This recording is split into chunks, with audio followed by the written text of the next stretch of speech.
You've pulled your microgreens too early or too late, and now instead of beautiful, little, nutritious green patches of goodness, you have bitter, wet, soggy noodles. Ew! Let me show you exactly how to avoid this. There are 3 main things you're looking for when it comes down to harvesting your microgreens at the right time. If you're new here, I'm Donny Greens, and I've been growing microgreens commercially for over 6 years, and I help people grow their own nutritious microgreens at home for their family and personal use, as well as starting their own businesses. So I'm super pumped to have you here. Let's dive into the information. Number 1 is the microgreen's height.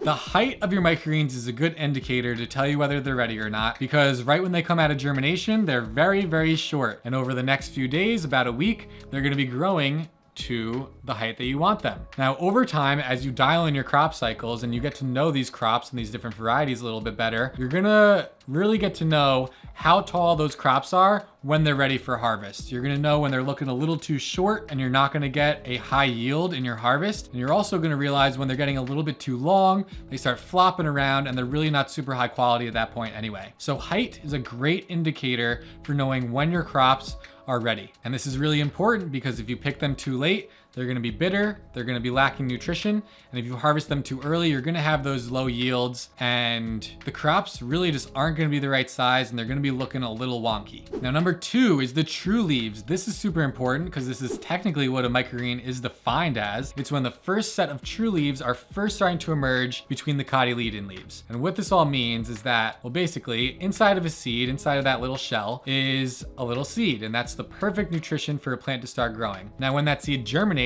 what's inside that shell is gonna split apart into 2. And that split actually becomes the first set of leaves for a plant. These are called the cotyledon leaves. Now, the second set of leaves is gonna start emerging from right in between right here. And when you first see that, that's a sign that your microgreens are ready for harvest. You don't want that true leaf to really start emerging because your crops can start to get bitter. And it's also indicative that the crops are going into the next cycle of their life, which means they've probably exhausted that nutrition that was stored in that seed. You can't always rely on this though, because for some varieties like peas, they don't really have true leaves. So for peas, you're gonna be relying more on that height factor, or on number 3, which we're about to talk about right now, which is the tasting process. Tasting the crops. You know, when do they taste the best along the different days of their crop cycle? I recommend that when they're tall enough to be looking like a little microgreen plant, you start tasting them, even if it's way too early to harvest, because each day that they grow, the flavor and nutrition profiles are gonna be changing. So by tasting them on each day as they grow, you'll be able to figure out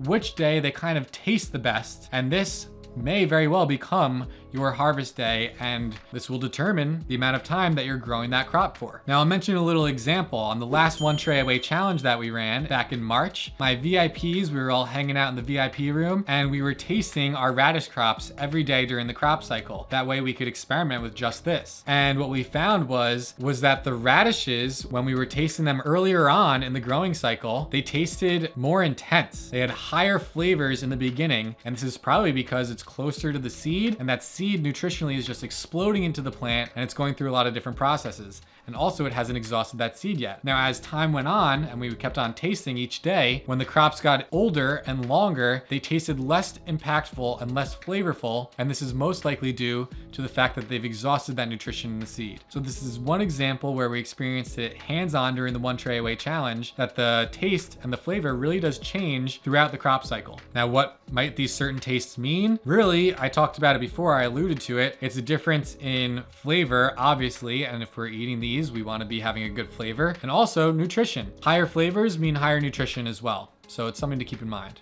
So by looking at the height, looking at the leaves, and tasting your microgreens, you're gonna be able to use these factors to determine when the ideal day is to harvest your microgreen crops, which will then therefore inform your crop cycles. Now, there definitely are quite a few other factors that are involved with growing microgreens. So remember that One Tray Away challenge I just talked about? I highly recommend joining that challenge because I walk you through day by day throughout the whole growing process and essentially turn you into a master grower in those 10 days. Not to mention, if you live in America, you're gonna get shipped a free kit right to your home. So I highly recommend going and checking out that challenge at onetrayaway.com, and I'll also link it below in the description. Thanks again, and I'll see you next time, and hopefully I'll see you in that challenge.